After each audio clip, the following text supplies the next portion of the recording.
Bismillahirrahmanirrahim. Assalamualaikum warahmatullahi wabarakatuh. Kita akan melanjutkan materi suhu dan kalor, pokok bahasan perubahan wujud dan perpindahan kalor. Kompetensi dasar yang dicapai pada materi suhu dan kalor adalah menganalisis pengaruh kalor dan perpindahan kalor yang meliputi karakteristik termal suatu bahan, kapasitas, dan konduktivitas kalor pada kehidupan sehari-hari. Nah, baik, kita akan bahas tentang perubahan wujud suatu benda ketika benda tersebut menerima kalor ataupun melepaskan kalor ya. Pokok bahasan tentang perubahan wujud sebenarnya sudah dipelajari ketika di SMP ya, tapi Ibu akan sedikit mengulas kembali bagaimana peristiwa terjadinya perubahan wujud suatu benda. Nah, kalau zat padat ini ya menerima kalor ya, perhatikan tanda panah yang hitam ketika suatu wujud suatu benda itu zat padat, wujud bendanya berupa zat padat, kemudian menerima kalor, maka zat padat tersebut akan berubah menjadi zat cair. Nah, peristiwa perubahan zat padat menjadi cair itu disebut dengan peristiwa melebur ya. Kemudian apabila zat cair ini juga menerima kalor, maka zat cair ini akan berubah menjadi gas. Peristiwa perubahan zat cair menjadi gas ini disebut dengan peristiwa menguap. Nah, kemudian apabila gas ini juga menerima kalor, ya, maka gas ini akan berubah menjadi zat padat. Peristiwa perubahan zat gas menjadi zat padat itu disebut dengan menyublim. Nah, sekarang sebaliknya ya, kalau zat cair ini adalah melepaskan kalor, maka zat cair ini akan berubah menjadi zat padat. Peristiwa perubahan zat cair menjadi zat padat, peristiwa perubahan zat cair merubah menjadi zat padat karena melepaskan kalor, itu disebut dengan peristiwa membeku. Ya, nah sekarang apabila zat padat ini melepaskan kalor, ya, maka zat padat ini akan berubah wujudnya menjadi gas. Perubahan wujud zat padat menjadi gas ini disebut dengan menyublim. Nah, kemudian apabila gas ini melepaskan kalor, ya, maka gas ini akan berubah wujudnya menjadi zat cair yang disebut dengan mengembun. Ya, nah itu. Kemudian suhu di mana zat cair itu mendidih atau berubah wujud menjadi gas, ya, atau zat cair berubah menjadi gas, suhunya disebut dengan titik didih atau titik uap. Jadi suhu yang dibutuhkan untuk berubah zat cair menjadi gas, ya, itu disebut dengan titik didih atau titik uap.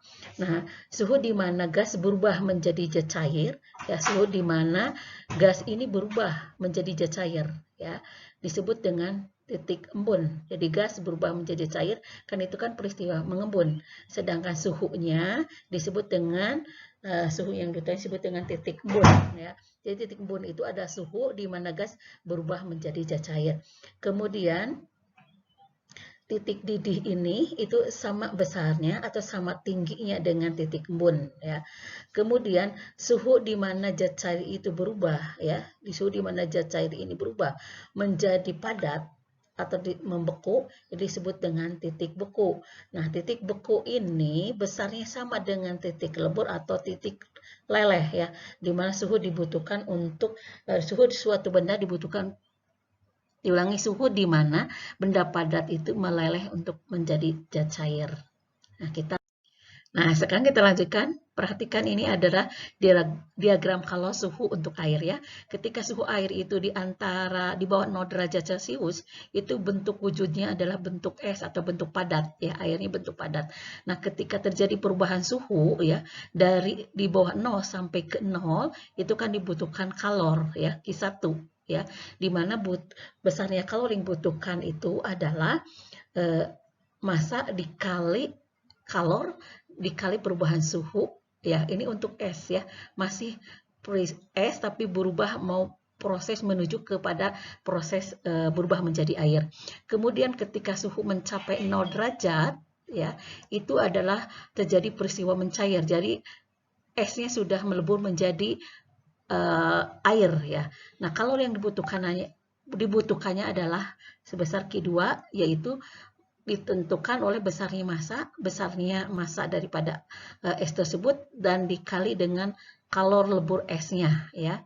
Nah, ketika suhu naik lagi dari 0 menuju ke 100, yaitu Q3, dibutuhkan kalor Q3. Besarnya kalor yang dibutuhkan ketika dari 0 mau menuju ke 100 itu adalah Q3 sama dengan massa kali kalor jenis airnya itu sendiri, kemudian dikali perubahan suhunya. Nah, ketika sudah nyampe 100 ya, ketika mencapai 100 itu adalah air sudah berubah seluruhnya menjadi uap. Bukan seluruhnya ya, tapi terjadi peristiwa penguapan ya. Pada saat suhunya itu mencapai 100, itu terjadi peristiwa penguapan. Besarnya kalor yang dibutuhkan itu adalah Q4, di mana besarnya Q4 itu adalah Q4 itu sama dengan massa dikali R ya, kalor lebur uapnya. Nah, kemudian pada suhu ketika lebih dari 100 ya, suhunya itu mencapai 100 lebih, itu adalah Q3-nya itu sudah berubah menjadi uap. Nah, besarnya kalor yang dibutuhkan untuk diulangi, besarnya kalor yang dibutuhkan pada peristiwa air itu sudah berubah menjadi gas, itu adalah massa daripada airnya tersebut kali kalor jenisnya, kemudian kali perubahan suhunya. Nah, sekarang kita akan lanjutkan untuk latihan soal ya, menerapkan tadi dari materi yang sudah Ibu jelaskan, yaitu tentang pada diagram kalor suhu ya untuk air. Nah, perhatikan soalnya, sebanyak 0,5 kg balok es dengan suhu negatif 40 derajat Celcius dicampur dengan 1 kg yang suhunya 80 derajat Celcius. Jika kalor jenis air 1 kalori per gram derajat Celcius, kalori jenisnya adalah 0,5 kalori per gram derajat Celcius, dan kalau lebur esnya adalah 80 kalori per gram, maka campuran tersebut mencapai keadaan akhir berupa air, semua dengan suhunya adalah berapa. Jadi yang ditanyakan adalah suhu ketika air sudah berubah menjadi air, ya, menjadi air seluruhnya. Nah, untuk memahami pokok bahasan ini adalah tadi ya pada diagram kalor suhu untuk air ya. Nah, jadi oleh Ibu diilustrasikan nih soal yang ini ke dalam gambar grafik atau diagram kalor dan suhu. Nah, ini adalah es ya, tadi tuh suhunya adalah negatif 40 derajat Celcius. Jadi ada es yang massanya 0,5 kg, massa es ya, 0,5 kg dengan suhu negatif 40 derajat Celcius. Jadi 40 derajat Celcius berarti ada di bawah ya. Ada di bawah, ini kan 0 derajat, kita ada di bawah ini. Nah, kemudian yang selanjutnya, nah dicampur dengan air yang masanya 1 kg ya. Dicampur dengan air 1 kg di mana suhunya 80 derajat Celcius ya. Nah, kemudian kalau sudah kita ilustrasikan seperti ini, jadi kita tahu harus mulai dari mana untuk mencari suhunya. Ya, langkah pertama adalah dari Q1 dulu ya. Nah, dari Q1. Nah, atau boleh kita ambil dari persamaan Ajaz-Blake ya. Kalor lepas itu sama dengan kalor yang diserap ya. Nah, kemudian kalau yang dibutuhkan ini kalau yang dilepaskan atau diberi lambang Ki-A itu sama dengan besarnya kalori yang diserap oleh es tersebut. Jadi kalau yang diserap oleh es tersebut untuk berubah menjadi air seluruhnya adalah Ki1, kemudian Ki2, kemudian Ki3 ya. Nah, Ki-A ini adalah di sini. Jadi di sini air berubah seluruhnya menjadi es ya, berubah seluruhnya menjadi air. Nah, kemudian yang selanjutnya, kalau sudah kita turunkan dari persamaannya, kemudian kita masukkan, ini Ki-A itu kan berubah seluruhnya air itu menjadi es, berubah es itu seluruhnya menjadi air. Ya. Jadi Ki-A itu adalah dari rumus persamaan kalor ya, pada saat suhu berubah. Ki sama dengan M kali C kemudian kali delta T. Ya, itu rumusannya. Nah, masanya adalah 1 kilo untuk berubah menjadi air 1 kilo. kalor jenisnya kalor jenis air, kemudian suhunya, kan suhunya dari 80 ya, suhu akhirnya 80 dikurangi suhu T. Nah, ini suhu T ini adalah suhu campurannya. Nah, sama dengan kemudian Q1, kita lihat Q1 itu adalah peristiwa proses untuk menjadi cair ya. Nah, sampai proses menuju ke 0. Nah, jadi 0,5 itu massa daripada esnya ya. Kemudian kali kalor jenisnya, kalor jenis es karena masih belum seluruhnya ya, dari Q1 ini adalah esnya belum seluruhnya menjadi air ya. Jadi masih kalor jenisnya kalor jenis es. Kemudian dikali perubahan suhunya adalah 40. Kenapa ini 40? Karena suhunya yang pertama 40 ya, kemudian suhu airnya 0. Jadi delta T perubahan suhunya dari 40 ke 0 itu adalah 40. Kemudian ditambah, nah Q2 ini ya, kalau yang dibutuhkan untuk es itu berubah untuk mencair ya. Jadi 0,5 massa es dikali L-nya kalau lebur es ya. Kalau lebur es masih ingat kan, nah, peristiwa peleburan ya.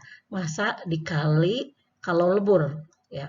Kemudian ditambah, nah Q3 itu adalah kalori yang dibutuhkan untuk es itu berubah menjadi air ya, sudah proses cair ya, tapi masih belum seluruhnya, masih belum sepenuhnya menjadi cair, tapi menuju ke proses cair.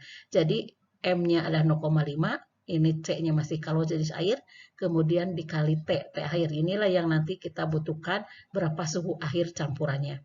Nah, setelah itu kemudian kita masukkan C airnya, kalor jenis airnya adalah 1, kemudian untuk kalor jenis S-nya adalah sudah diketahui, ini 0,5, kita masukkan saja angka-angkanya.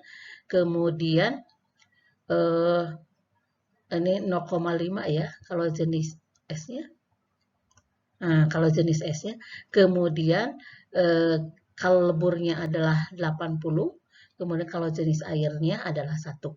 Nah, kemudian setelah itu kita masukkan ke angka-angkanya, kemudian kita sederhanakan sehingga kita dapatkan 80 dikurangi T ya. Kemudian ini hasilnya 50, kemudian yang dijumlahkan ya 50, kemudian ditambah 0,5 T. Sehingga didapatkan T-nya adalah 20 derajat Celcius. Jadi 20 derajat Celcius ini adalah suhu ketika air sudah berubah, es ketika sudah berubah seluruhnya menjadi air. Nah, kita lanjutkan ke perpindahan kalor. Perpindahan kalor itu ada perpindahan kalor secara konduksi, ya. Kemudian ada perpindahan kalor secara konveksi, kemudian ada perpindahan kalor secara radiasi. Nah, apa itu konduksi, kemudian apa itu konveksi, kemudian apa itu radiasi? Ya, kita akan bahas selanjutnya. Dan sebenarnya pembahasan tentang perpindahan kalor pun itu sudah dibahas di SMP, tapi Ibu akan mengingatkan kembali tentang perpindahan kalor ini. Nah, konduksi, nah apabila sebuah logam ya, di ujungnya yang nah misalnya ini ujung A, kita panaskan. Nah, maka pasti ujung yang ada di sebelah sini, yang B, itu juga akan panas. Nah, peristiwa perpindahan atau perambatan kalor pada logam ini disebut dengan konduksi. Tetapi ketika kalor ini mengalir kepada logam ini, nah, logam ini tidak berubah bentuknya. Kenapa? Karena pada saat kalor ini berpindah, tidak disertai dengan perpindahan partikel-partikel zat yang membentuk logam tersebut. Nah, peristiwa itu disebut dengan konduksi. Ya, atau bisa disimpulkan bahwa peristiwa konduksi itu adalah peristiwa perpindahan kalor melalui suatu zat tanpa disertai perpindahan partikel-partikel zat tersebut. Ya, nah mungkin paham ya. Jadi secara garis besarnya ketika kalor ini berpindah pada logam, nah ketika logam ini tidak berubah bentuk berarti tidak disertai dengan perpindahan partikel-partikelnya, hanya kalornya saja yang berpindah gitu. Atau kalornya saja yang berpindah atau mengalir dari A menuju ke B sehingga di ujung B itu adalah kalor ujung B logam ini adalah menjadi panasnya. Nah, berapa besar laju perpindahan kalornya? Nah, laju perpindahan kalornya itu pada tergantung ya, berapa besar laju perpindahan kalor dari peristiwa konduksi itu tergantung kepada perpindahan suhunya. Berapa besar suhunya yang berpindah, kemudian berapa besar ketebalannya, jadi tebal tidaknya ya, atau besar kecilnya daripada benda tersebut atau zat tersebut sebagai media berpindahnya kalor, itu juga menentukan berapa cepat atau lambatnya daripada kalor yang mengalir ya. Kemudian juga luas permukaannya ya, luas permukaannya, kemudian konduktivitas termal. Nah, konduktivitas termal, apa yang dimaksud dengan konduktivitas termal suatu zat?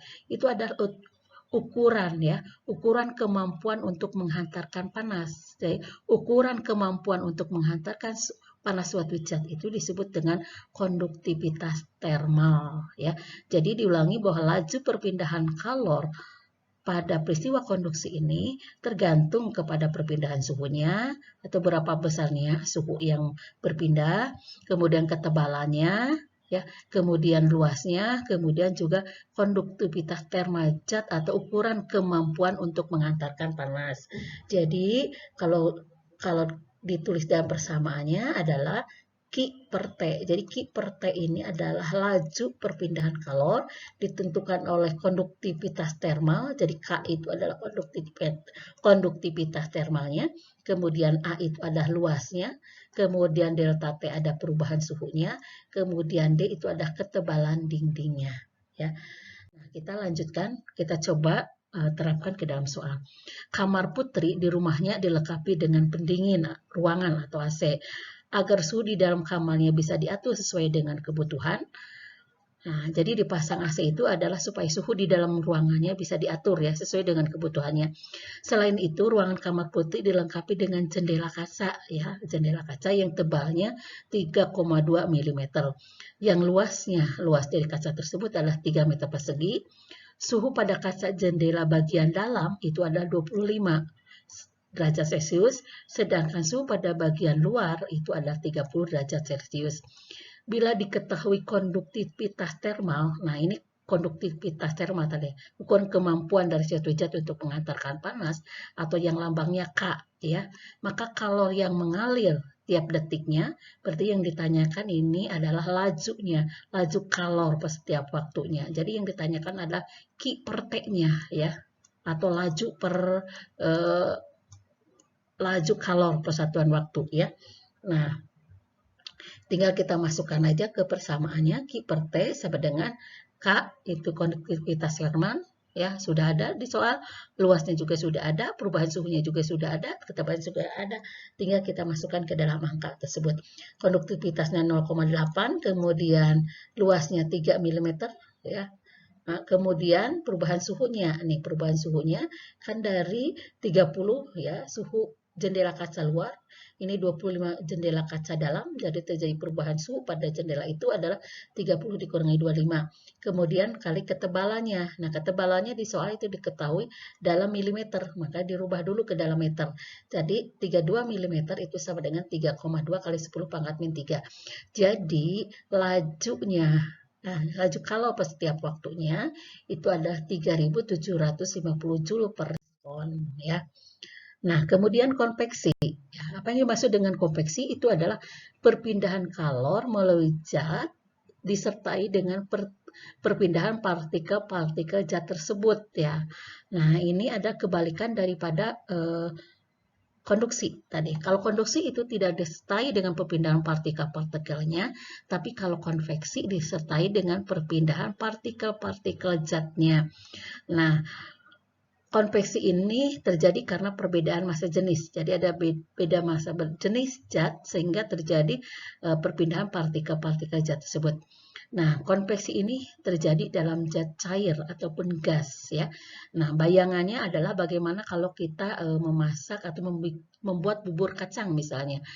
Nah, kemudian kalau kita perhatikan bubur kacang itu kacangnya kita anggap sebagai sebuah partikel-partikel zatnya, kemudian yang dimasukkan ke dalam air, ketika dipanaskan, maka ketika air ini menerima kalor, kemudian juga kacangnya, maka si kacang ini akan bergerak ke atas, ke bawah, ke atas, ke bawah. Nah, jadi ketika suatu zat itu menerima kalor, terjadilah perpindahan partikel-partikel zatnya. Jadi bergerak dari atas ke bawah, dari bawah ke atas, ataupun ke samping, ke kiri dan ke kanan. Itu bayangan untuk memahami tentang konveksi ya.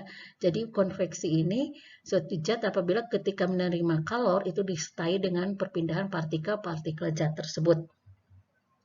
Nah, kemudian yang selanjutnya adalah peristiwa radiasi ya. Radiasi itu ada perpindahan kalor tanpa zat perantara atau medium. Seperti halnya adalah kalor yang bersumber dari sinar matahari itu masuk ke bumi itu tanpa melalui zat perantara. Nah, peristiwa perpindahan kalor dari matahari ke bumi itu disebut dengan peristiwa radiasi ya. Nah, kemudian itu mungkin tambahan materi dari pokok bahasa suhu dan kalor yang sudah dibahas pada materi sebelumnya. Terima kasih, mudah-mudahan bisa dipahami dan dimengerti. Tetap semangat. Wabillahi taufiq wal hidayah. Wassalamualaikum warahmatullahi wabarakatuh.